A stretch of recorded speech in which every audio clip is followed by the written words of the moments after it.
जिस मूवी को आज मैं एक्सप्लेन करने जा रही हूँ वो एनाबेल कम्स होम है। मूवी एग्जैक्ट वहीं से स्टार्ट होती है जहाँ एनाबेल मूवी एंड हुई थी। एक बच्चे की मदर एक डॉल परचेज करके अपनी बेटी को गिफ्ट करती है क्योंकि उसकी बेटी को डॉल्स बहुत ज्यादा पसंद थी, लेकिन बहुत जल्द वो इस डॉल को एड और लॉरेन के हवाले कर देते हैं क्योंकि इस डॉल यानी एनाबेल डॉल में बहुत ज्यादा एविल पावर्स थी और वो इन पावर्स का यूज करके उस बच्चे को पोजेस करने की कोशिश कर रही थी। एड और लॉरेन एनाबेल डॉल को लेकर अपने घर के लिए चल पड़ते हैं, लेकिन रास्ते में एक एक्सीडेंट होने की वजह से उन्हें एक दूसरे रास्ते से अपने घर के लिए जाना पड़ता है। रास्ते में वो लोग एक कब्रिस्तान के बाहर रुकते हैं क्योंकि उनकी कार खराब हो गई थी और एड कार को ठीक कर रहे थे। इसी दौरान लॉरेन को कार की पिछली सीट पर एक लड़की की सॉल नजर आती है और ये वही लड़की थी जिसकी कुछ देर पहले कार एक्सीडेंट में मौत हो गई थी। उस लड़की की सॉल लॉरेन को कहती है आई लाइक योर डॉल। इसके अलावा लॉरेन को वहाँ पर बहुत ज्यादा स्पिरिट्स नजर आती हैं और वो सारी स्पिरिट्स उस कब्रिस्तान से ही आई थी। उनमें से एक स्पिरिट एड को सड़क के बिल्कुल बीच में धक्का देती है ताकि सामने से आने वाले ट्रक के नीचे आकर एड की मौत हो जाए, लेकिन एड किसी तरह खुद को बचा लेते हैं और यहाँ पर एड और लॉरेन समझ जाते हैं कि ये सब कुछ एनाबेल डॉल कर रही है और इसीलिए वो लोग बगैर कोई देरी किए उस डॉल को लेकर अपने घर आ जाते हैं। एनाबेल डॉल को घर लाते ही वो लोग उसे अपने म्यूजियम में लेकर जाते हैं जहाँ पर उन्होंने अपनी केसेस से जुड़ी हुई बाकी चीजें भी रखी थी और वो सारी चीजें किसी तरह की डीमंस और एविल पावर्स की मालिक थी। एनाबेल डॉल को वो लोग एक चेयर पर रखते हैं और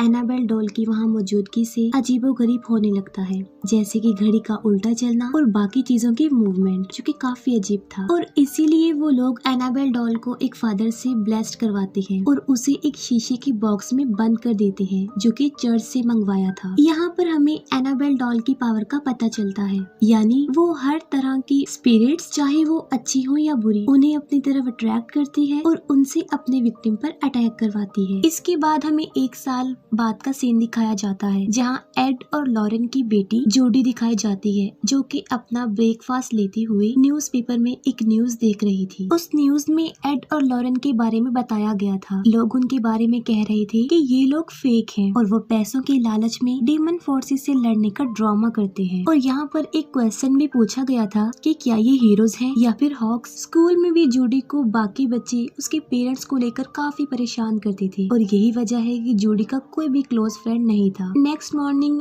एड और लॉरेन को किसी केस के सिलसिले में आउट ऑफ सिटी जाना था और वो लोग मैरी नाम की एक लड़की को जूडी की केयर टेकर के तौर पर अपॉइंट करते हैं। मैरी जूडी को स्कूल में ड्रॉप करती है और जूडी को स्कूल में एक फादर की सॉल नजर आती है जो कि कॉन्टिन्यूसली उसे ही देख रहा था और वो सॉल जूडी को फॉलो भी कर रहा था। और यहाँ पर हमें ये पता चलता है कि जूडी को वो स्पिरिट इसलिए नजर आ रही थी क्योंकि उसके पास उसकी मदर की तरह पावर थी जो कि स्पिरिट्स को देख सकती थी, उन्हें महसूस कर सकती थी। इसके बाद हम मैरी को उसकी फ्रेंड डैनियला के साथ सुपरमार्केट में देखते हैं क्योंकि जूडी की बर्थडे थी और केक बनाने के लिए उसे इंग्रेडिएंट्स चाहिए थे। शॉपकीपर और मैरी एक दूसरे को लाइक करते थे। इन लोगों की कन्वर्सेशन के दौरान हमें ये पता चलता है कि डैनियला किसी वजह से एड और लॉरेन के घर जाने में काफी इंटरेस्टेड थी। मैरी जब जूडी को स्कूल में पिक करने जाती है तब वो लोग वहाँ पर उस फादर के स्टैचू को देखते हैं जो काफी देर से जूडी को नजर आ रहा था और जब जूडी टर्न करके देखती है तो वो फिर से फादर की स्पिरिट को देखती है। मैरी और जूडी केक बनाने में बिजी थे तब डैनियला बैक डोर से उनके घर आ जाती है। डैनियला के हाथ में एक छोटी सी बेल होती है और वो जूडी से पूछती है कि क्या ये कोई स्पिरिट बेल है, जिस पर जूडी उसे कहती है कि नहीं, ये एक नॉर्मल बेल है जो कि उसकी मदर ने कलेक्ट की है। असल में डैनियला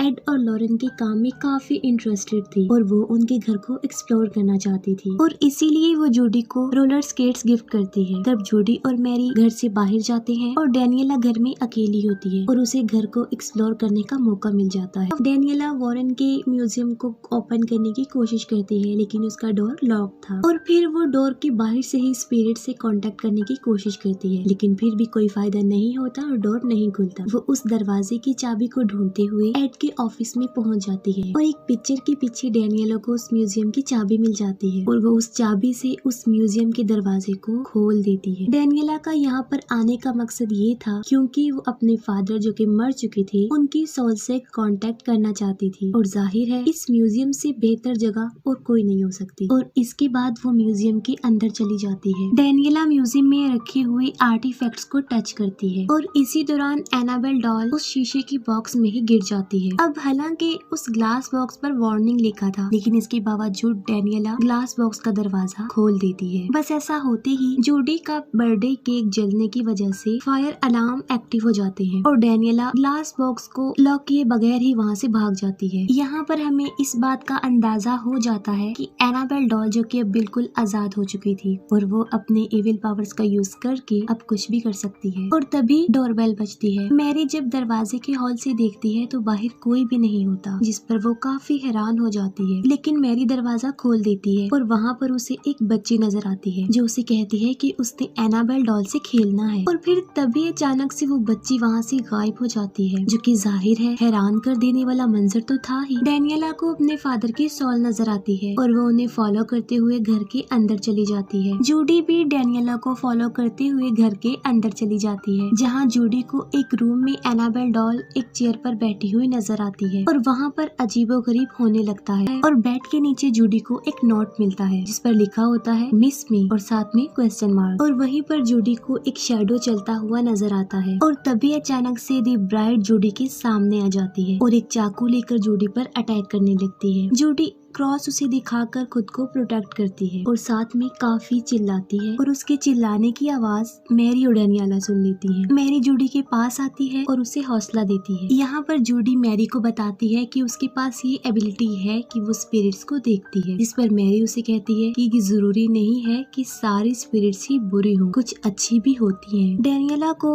एड और लॉरेन की पैरानॉर्मल इन्वेस्टिगेशन की फाइल मिल जाती है। उस फाइल में बहुत सारे डेमंस का जिक्र किया गया था और वहीं पर एग्जॉर्सिज्म की टेप्स थी जो कि एड और लॉरेन ने की थी। डेनियला उनमें से प्रोजेक्टर पर एक टेप प्ले कर देती है, जिसे मैरी फौरन बंद कर देती है क्योंकि जूडी उससे काफी डर रही थी। वो डिसाइड करती हैं कि वो फीली मिली गेम खेलेंगी। गेम खेलने के दौरान एक बार फिर से डोरबेल बजती है और इस बार डोर पर वही शॉपकीपर होता है। मैरी दरवाजे पर देखने जाती है, लेकिन वो उस लड़के को अंदर आने नहीं दे रही थी। रात को मैरी और डेनियला जूडी की बर्थडे सेलिब्रेट करते हैं और बाहर वही लड़का गिटार बजा रहा था और बाहर उस लड़की पर वुल्फ की तरह नजर आने वाला एक डीमन अटैक कर देता है और वो लड़का उससे बचने के लिए वहाँ से भाग जाता है। डेनियला एक बार फिर से म्यूजियम जाती है और यहाँ पर हम देखते हैं कि उस म्यूजियम की कुछ आर्टिफैक्ट्स अब मूवमेंट कर रही थी। डेनियला म्यूजियम में रखे गए एक ब्रेसलेट की मदद से अपने फादर की सोल को बुलाने की कोशिश करती है और वो इसमें कामयाब हो जाती है और वो अपने फादर की सोल को एक मिरर में अपने पीछे देखती है तो अचानक से एक डीमन बनकर उस पर चिल्लाते हैं। डेनियला वहाँ से भागने की कोशिश करती है, लेकिन अब वो अंदर ही बंद हो गई थी क्योंकि वो दरवाजा नहीं खुल रहा था। और यहाँ पर हमें ये पता चलता है कि वो उसके फादर की सोल नहीं थी बल्कि कोई डीमन सोल थी। इसके बाद दूध से भरा हुआ ग्लास टेबल पर अपने आप ही मूव करता हुआ नीचे गिर जाता है और तभी टेप रिकॉर्डर भी अपने आप बजने लगता है और तभी हम एनाबेल डॉल को जूडी के साथ देखते हैं। म्यूजियम में डेनियला एक टीवी को देखती है जो कि इस बात को इंडिकेट कर रहा था कि नेक्स्ट डेनियला किस डायरेक्शन में देखेगी। मैरी को घर में बहुत सारे कॉइन्स मिलते हैं और तभी अचानक से उसे वहाँ पर एक डीमन नजर आता है जो कि कॉइन्स डीमन था और वो मैरी पर अटैक करके उसे इधर उधर घसीटता है। लेकिन इससे पहले कि वो मैरी को जान से मार डालता, मैरी एक लाइट ऑन करके जूडी के रूम की तरफ भाग जाती है। जूडी को अपने रूम में अपने ब्लैंकेट में एनाबेल डॉल नजर आती है और तभी हम एनाबेल डॉल को रोटेटिंग लाइट के शैडो में देखते हैं जो कि बहुत सारे डीमंस में बदलती जाती है और एंड में एक बहुत खतरनाक डीमन में तब्दील हो जाती है और जूडी पर अटैक कर देती है। लेकिन बिल्कुल ठीक वक्त पर मैरी दरवाजा खोलकर जूडी को बचा लेती है। मैरी एड और लॉरेन को कांटेक्ट करने की कोशिश करती है, लेकिन दूसरी तरफ लॉरेन की आवाज में कोई डीमन बोल रहा था। डीमन कहता है कि वो एनाबेल से बात करना चाहती है और एनाबेल को इन लोगों की सॉल चाहिए और घर में लगी बेल्स अपने आप ही बजने लगती हैं। तभी फौरन मैरी और जूडी भी म्यूजियम में पहुंच जाते हैं। तभी अचानक से म्यूजियम में रखा गया टाइपराइटर अपने आप ही चल पड़ता है और वहाँ पर सिर्फ एक ही वर्ड टाइप हो रहा था और वो था मिस मी। वो तीनों किसी तरह बड़ी मुश्किल से म्यूजियम से बाहर आ जाती हैं, लेकिन बाहर आकर मैरी को सांस लेने में प्रॉब्लम हो रही थी क्योंकि उसे अस्थमा का प्रॉब्लम था। मैरी का इनहेलर बाहर कार में था और जूडी उस इनहेलर को लेने के लिए बाहर जाती है और तभी बाहर जूडी पर वुल्फ डीमन अटैक कर देता है। लेकिन बिल्कुल ठीक वक्त पर वो शॉपकीपर वहाँ पर आकर वुल्फ डीमन पर अटैक अटैक करके जूडी को बचा लेता है। फिर हम देखते हैं कि दी ब्राइड डेनियला को पोजेस कर चुकी थी और डेनियला दी ब्राइड का ड्रेस पहनकर पूरी तरह पोजेस हो चुकी थी। अब इन सारी मुसीबतों से बचने का उनके पास सिर्फ एक ही हल था, वो ये कि अगर वो दोबारा से एनाबेल डॉल को शीशे के उसी बॉक्स में रख दे। लेकिन एनाबेल डॉल का तो कुछ अता पता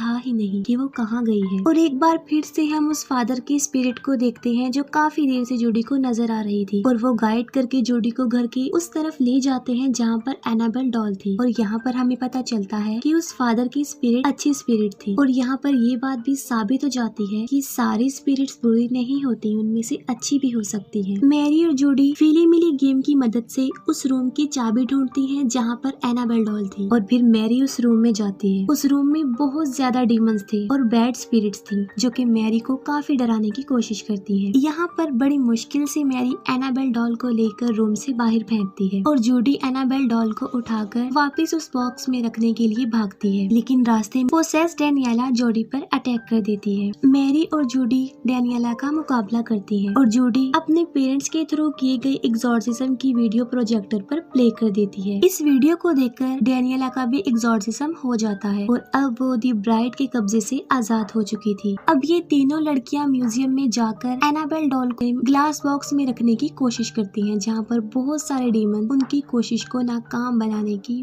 काफी कोशिश करती है। तब जूडी एक क्रॉस की मदद से उन डीमंस को दूर भगा रही थी और डेनियला एनाबेल डॉल को ग्लास बॉक्स में रखने में कामयाब हो जाते हैं और ऐसा होते ही सब कुछ नॉर्मल हो जाता है। और तभी वहाँ पर वो शॉपकीपर भी आ जाता है। जूडी बचाती है कि बाहर डीमन से इस लड़की ने ही उसे बचाया था, जिस पर मैरी काफी खुश हो जाती है। ये चारों लोग रात को वहीं पर टाइम स्पेंड करते हैं और सुबह होते ही एड और लॉरेन भी वहाँ पर आ जाते हैं। जूडी उन सारे इंसिडेंट्स को अपने पेरेंट्स को बता देती है जो उनके साथ हुए और वो दोनों अपनी बेटी को रिलैक्स करते हैं। वो लोग जूडी का बर्थडे सेलिब्रेट करते हैं, सब कुछ हैप्पी और नॉर्मल हो जाता है और यहीं पर इस मूवी की हैप्पी एंडिंग हो जाती है। मूवी के लास्ट सीन में हमें पता चलता है कि डेनियला अपने फादर से कांटेक्ट करने की इसीलिए कोशिश कर रही थी क्योंकि वो अपने फादर की एक्सीडेंट में मौत की वजह खुद को समझती है। इस पर लॉरेन उसे बताती है कि उन लोगों ने उसके फादर के सोल से कांटेक्ट किया था, जिसमें उन्हें पता चला है कि डेनियला का उस एक्सीडेंट में कोई कसूर नहीं था, वो बेकसूर है और उसके फादर को उस पर प्राउड है। और यहीं पर ये मूवी एंड हो जाती है।